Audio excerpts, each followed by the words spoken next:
I still remember the silence that fell over the Capitol that morning, not the usual bureaucratic stillness, but the kind that comes before a political earthquake. Kash Patel, the ever-unflinching former national security official, had summoned a closed-door session with the House Oversight Committee. Nobody knew what was coming. Not even the ranking members. When Patel entered the room, there was no grandstanding. Just a heavy leather briefcase and a face like stone. "Everything I'm about to show you," he said flatly, "will blow this entire city wide open." He placed a single thick folder on the table. Inside, classified correspondence, surveillance transcripts, private transaction records, and an internal memo with two names circled in red ink, Elon Musk and Hillary Clinton. Gasps. Chairs shifted. Phones turned face down. Patel didn't blink. "They've been running parallel influence networks for years, under your noses. Different tactics. Same endgame." The silence turned to buzzing disbelief. One aide stood and immediately left the room. Another whispered, "This can't be real." But it was. Because that was only page 1. The folder snapped shut with a thud, but Patel wasn't finished. He slid a USB drive across the table. "Play it." A staffer plugged it into the committee laptop. The monitor flickered, and then, a grainy recording came up. A private video call, timestamped 6 months ago. On one side of the screen, a masked intermediary using encrypted software. On the other, unmistakably Elon Musk. "And Clinton?" asked Representative Hall, her voice tight with disbelief. Patel nodded. "Keep watching." 15 seconds later, a voice entered the call. Calm. Confident. "Hillary Clinton's. We have alignment," she said. "Your tech influence, my diplomatic corridors. The narrative will hold." The room froze. "This was never about money or ideology," Patel explained. "It was about power consolidation, controlling public perception and redirecting regulatory policy through tech, media, and international backchannels." "What were they planning?" another member asked, visibly pale. Patel opened a second folder labeled Operation Mirage. Inside were documents outlining backdoor lobbying efforts, media infiltration strategies, and, most damning of all, encrypted campaign contributions funneled through shell entities tied to foreign interests. "There's more," he said. "And I haven't even touched the part that involves the Pentagon." The room erupted. But they hadn't seen the next slide yet. Patel waited for the uproar to settle before clicking to the next slide. On the screen appeared a blurred satellite image, a facility in Nevada, circled in red. Below it, the title, Joint Research Initiative, AI/Military Integration. Officially, this was a DARPA collaboration, Patel began. Unofficially, it was something else entirely, a private contract between Musk's team and Clinton's global nonprofit, masked as humanitarian tech. He let that sink in. They weren't just influencing public discourse. They were experimenting with military-grade predictive AI, trained on domestic data. They called it Sentinel, and it was designed to simulate mass response to fabricated threats, economic, viral, social. You name it. A stunned congressman leaned forward. "You're telling us they could engineer chaos?" Patel nodded. "And profit from it." Musk's platforms were the testing ground. Clinton's international contacts were the smoke screen. The room was dead silent. "Why now?" another asked. "Why bring this forward today?" Patel looked them straight in the eye. "Because the project just passed beta testing last month. And it's already active, buried deep inside 2 federal agencies." Gasps echoed around the chamber. Then came the final blow. "And one of your own," Patel said, "has been helping cover it up." He turned slowly and pointed across the table. "Congressman Laird, care to explain your last meeting at Falcon Ridge?" Chaos erupted. All eyes snapped to Congressman Laird, a senior committee member known for his quiet loyalty and polished charm. He didn't speak. Didn't blink. Just stared at Patel with that politician's mask, calm, unreadable, dangerous. Patel laid out the evidence. Flight logs. Security access at Falcon Ridge. A series of private messages with a Musk-linked intermediary. And a $2.4 million wire labeled, consulting fee, routed through a Panamanian account just 4 days later. Laird leaned back, arms crossed. This is a political hit job. And I won't dignify, you don't have to, Patel interrupted. Because I'm not here as a political operative. I'm here under the authority of the special counsel's office. He held up a sealed DOJ document and dropped it on the table. You've been under surveillance for 6 weeks. Laird's face changed. The committee was spinning out. Whispers turned to shouting. Phones were snatched from pockets. Legal aides rushed to the exits. And then came the knock. 2 U.S. Marshals entered the chamber, crisp uniforms and unreadable expressions. Congressman Laird, one said calmly, you're under federal investigation. You'll need to come with us. As Laird stood, his face cracked, not with shame, but with a quiet warning. You think taking me down ends this? He growled. You don't know who you're playing with. Patel didn't flinch. That's where you're wrong, he said. Because I've already made the next move. With Laird escorted out, the room fell into stunned silence. The kind that only follows after a mask has been ripped off in front of the nation's most powerful. Patel returned to the screen. I told you there was more, he said. The AI wasn't the only project they buried. 3 months ago, I uncovered a digital vault. Hidden behind a shell server tied to a Musk-owned satellite relay company. It was supposed to be impenetrable. He clicked again. A map appeared, showing 5 red pins scattered across DC, Brussels, Singapore, Dubai, and Langley. Each of these locations is tied to encrypted data repositories. Together, they contain over 200 terabytes of classified communications, misappropriated funds, covert media assets, and a full registry of political operatives across 6 continents. Someone in the back whispered, "This is global." Patel nodded. And Clinton's nonprofit was laundering more than influence, it was moving people. He pulled up a photo. Grainy. Black and white. But unmistakable, a former NATO official standing beside a Clinton aide at a remote facility labeled Observatory Node 12, Ghana. They weren't just building influence.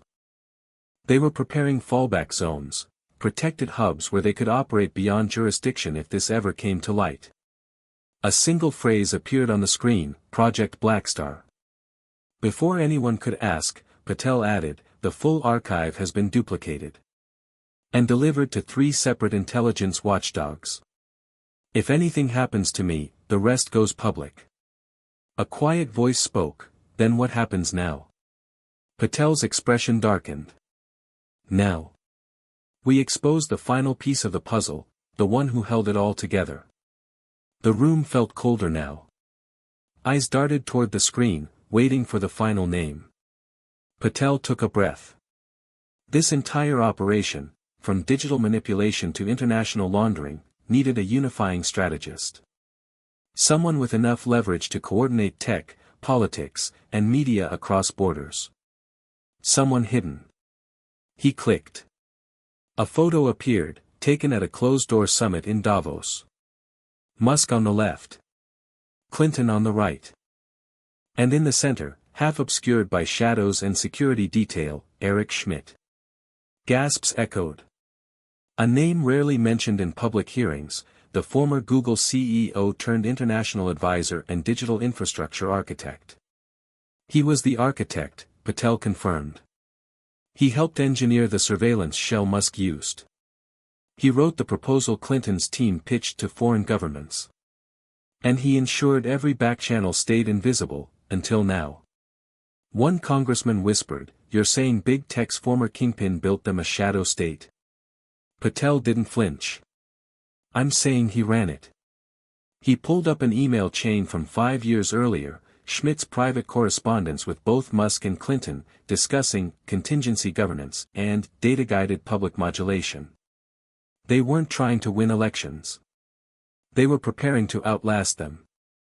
Another slide, private off-grid server facilities buried beneath international development projects, all with quiet funding linked back to Schmidt's personal shell foundations.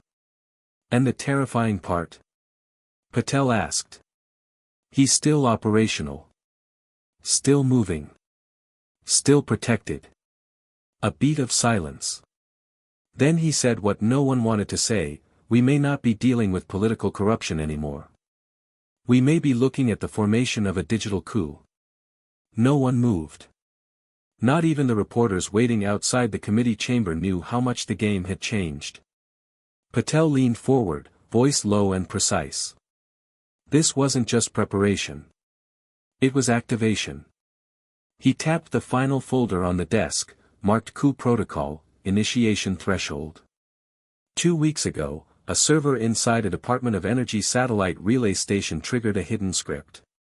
It rerouted data flow from 5 government agencies into an offshore data sink controlled by a Musk-owned AI shell company. That same week, Clinton's Global Nexus Foundation launched what they claimed was an emergency diplomacy initiative in 3 foreign capitals. Patel let the words hang. That wasn't diplomacy. That was cover. He flipped open the folder.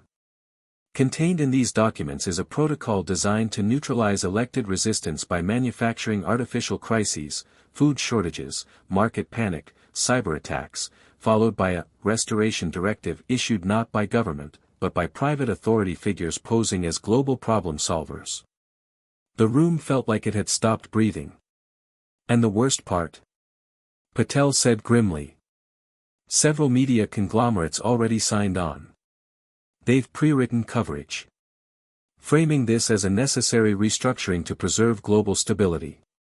A senator whispered, a bloodless takeover. Patel nodded. Exactly. Not with guns or tanks, but with algorithms, fear, and a carefully timed information cascade. He stood and looked each committee member in the eye. We have a window, maybe 72 hours. After that, their script activates phase 2.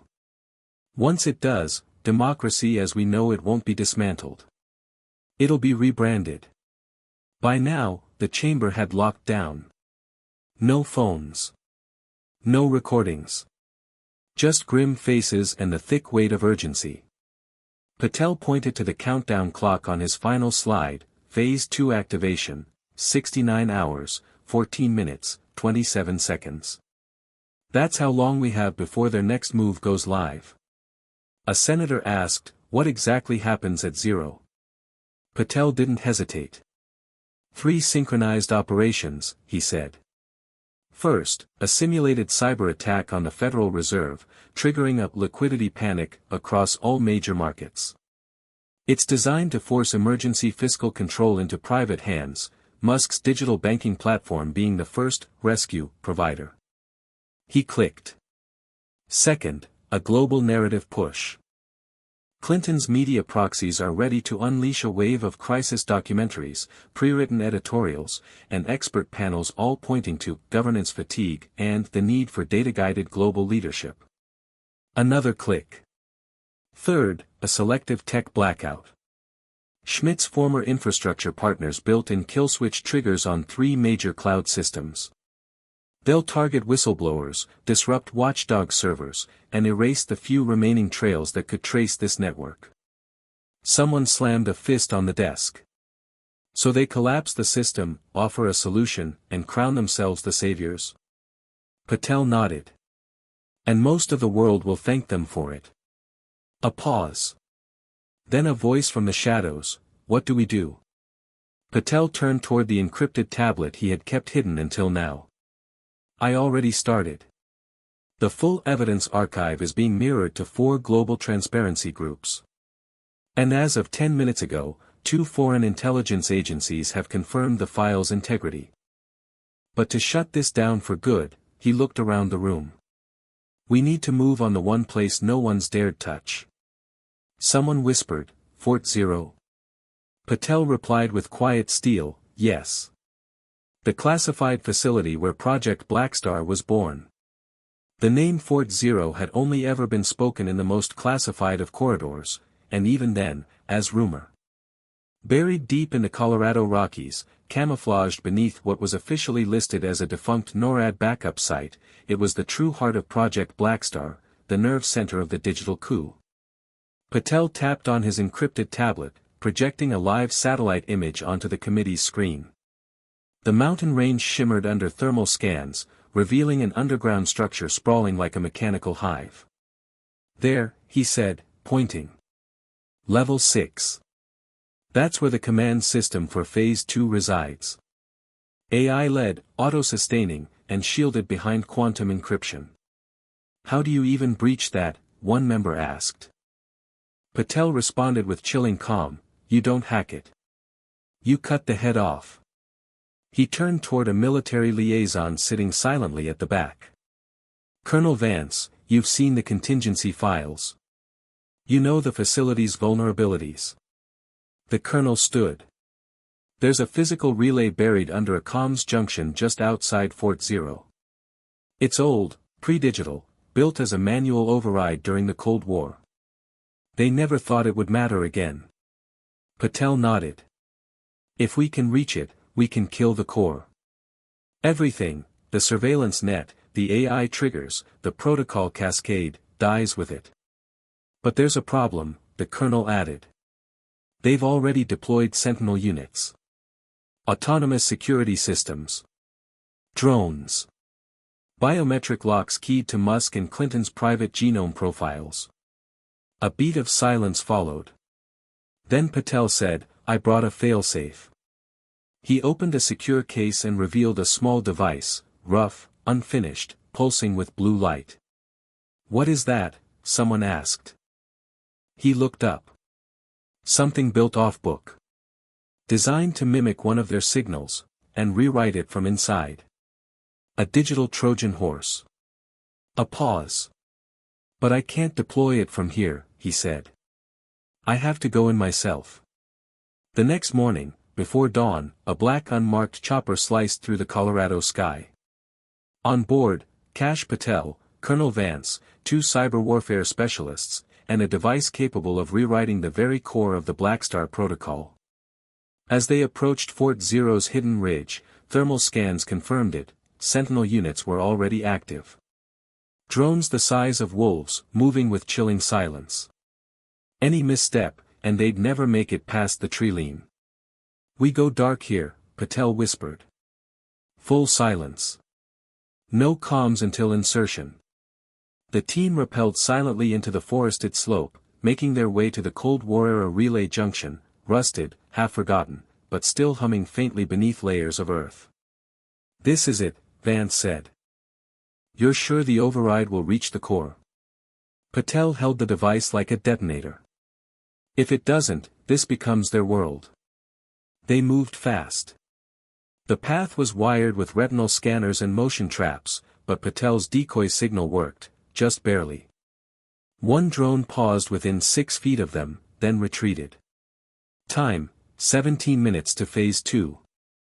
At the relay, Patel crouched, linked the device's probe to the override port, and activated the final sequence. A low hum began to rise. On the tablet back at the Capitol, live telemetry spiked, then flatlined. And just like that, the Blackstar network collapsed. Across the country, screens flickered. The preloaded crisis coverage never aired. Musk's platform lost server access. Clinton's global nexus announced an unexpected system failure. Schmidt's cloud backups went dark. By sunrise, whistleblower files had gone global. Governments scrambled. Arrests followed. Musk disappeared from public view. Clinton was subpoenaed. And Schmidt vanished entirely. Back in D.C., Patel stood before the nation, calm and exhausted. We didn't just prevent a coup, he said into the cameras. We exposed the world's first attempted algorithmic empire. And behind him, the countdown clock was gone, replaced by one word.